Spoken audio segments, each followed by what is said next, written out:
Assalamualaikum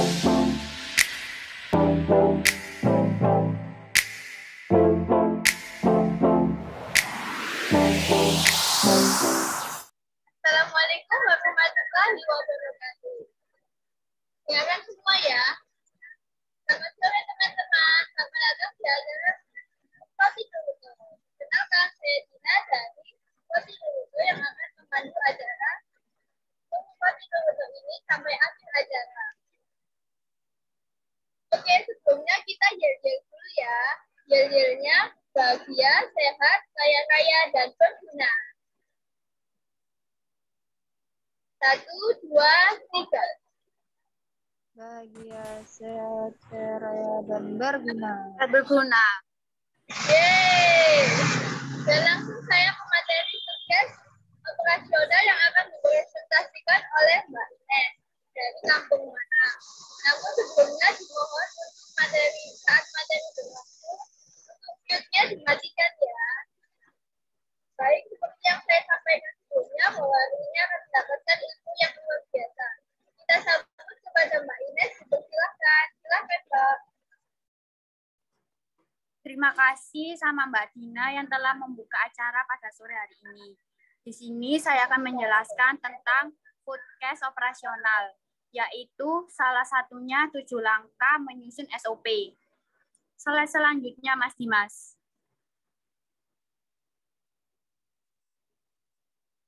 Oke, pengertian SOP. SOP itu standar operasional prosedur, yaitu digunakan setiap individu di dalam perusahaan. Dengan adanya SOP di dalam perusahaan, kualitas bekerja akan lebih terjamin. Jadi dengan adanya SOP ini bisa mempermudah kita dalam proses bekerja. Slide selanjutnya, Mas Dimas.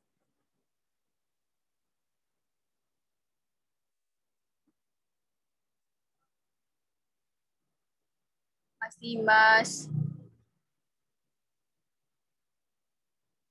Oke, yang pertama ini ada 6 kriteria yang harus dipenuhi SOP restoran agar efektif. Yang pertama ada tujuan dibuatnya SOP harus jelas. Jadi yang pertama itu poin awalnya itu apa dulu yang perlu ditetapkan. Terus yang kedua ada tahapan proses dalam SOP harus spesifik. Jadi jangan sampai bikin SOP itu loncat-loncat. Pastikan itu kalau bikin SOP rapi dan efisien. Terus yang ketiga ada SOP harus dilengkapi indikator. Jadi di dalam setiap proses pekerjaan upayakan ada periode waktu atau proses sehingga bisa diukur dengan pelaksanaan kerja itu yang nggak terlalu lama supaya sesuai dengan standar yang sudah ditetapkan. Terus yang keempat ada di dalam SOP perlu dilengkapi berbagai saran yang mendukung. Jadi SOP itu harus ada saran yang mendukung supaya kita menjalankan itu bisa dengan baik. Misal jika kita kayak umpamanya kita mau goreng donat.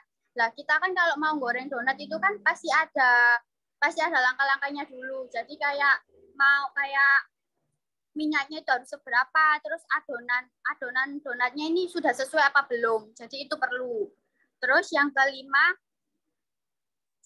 harus jelas siapa yang menjalankan dan bertanggung jawab dengan pelaksanaan SOP ini.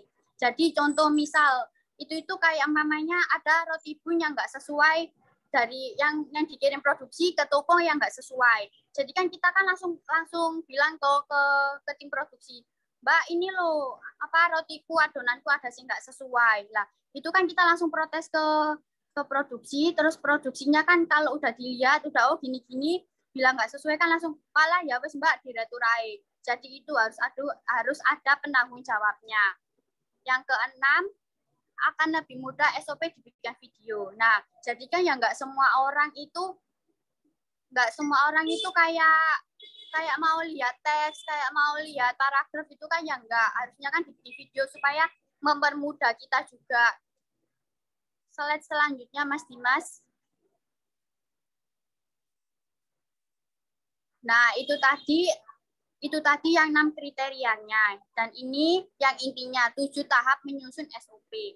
Yang pertama ada identifikasi tujuan yang kita capai. Jadi contohnya kita harus nyusun SOP itu kayak salah satunya tuh kan di SOP toko kan ada password sama pelayanannya. Jadi tujuannya itu apa sih? Tujuannya untuk menarik customer supaya tertarik sama Roti Nuruto. Apa sih Roti Nuruto itu? Jadi kayak gitu harus ada tujuannya. Terus yang kedua, setelah menetapkan tujuan dari proses yang sudah kita buat. Jadi umpamanya kita udah buat ya, terus proses selanjutnya itu kayak apa? Oh ya, selanjutnya kita harus mencari omset. Jadi kita setelah mendapatkan customer itu tadi, kita harus mencari omset. Kayak ini loh ada Roti Nuruto, jadi gitu ada tujuan sama prosesnya. Yang ketiga, identifikasi judul atau nama dari SOP yang kita buat. Jadi itu tuh misal kayak kalau di Roti Nuruto kan ada SOP donat mini, SOP penyimpanan bakery, SOP roti bun, jadi itu judul-judulnya dulu. Terus yang keempat, setiap judul yang sudah kita buat tadi bagaimana prosesnya. Oh, jadi itu harus ada prosesnya juga. Jadi umpamanya kita mau buat SOP donat mini, itu harus ada prosesnya. Prosesnya itu gimana sih? Kayak langkah awalnya itu kita ngembangin donat dulu, diisi berapa, terus kita nunggu ini sudah sesuai belum ukurannya. Jadi kayak gitu. Boleh slide selanjutnya, Mas Dimas. Yang selanjutnya, lengkapi hal-hal mendukung yang wajib dipenuhi agar proses dapat dijalankan. Jadi setelah membuat kita harus melengkapi. Ini wes lengkap belum ya? Ini wes ada sing kurang nggak ya? Soalnya kan itu supaya bisa mempermudah bekerja dengan baik dan dengan efisien. Mencoba tahapan-tahapan rangkaian proses yang sudah kita buat susun itu benar. Lah, jadi ini itu maksudnya setelah udah ada SOP, nanti kita yang tim lapangan itu menjalankan. Oh iya, Re, ini tuh kayak gini, wes bener. Jadi kayak gitu. Terus yang terakhir ada tuangkan dalam format tertulis atau format video. Nah, ini tuh penting. Jadi kan kalau di Roti Nuruto kan kita kan ada kampus Roti Nuruto dan itu kan dibuat pelatihan. Jadi kalau ada yang nggak tahu atau ada yang kurang tahu, kita kan langsung menuju ke kampus Roti Nuruto itu tadi. Jadi supaya tahu, oh ini gini, oh SOP-nya gini. Ini aku sesuai SOP belum ya? Jadi harus introspeksi dalam diri sendiri juga. Slide selanjutnya, Mas Dimas.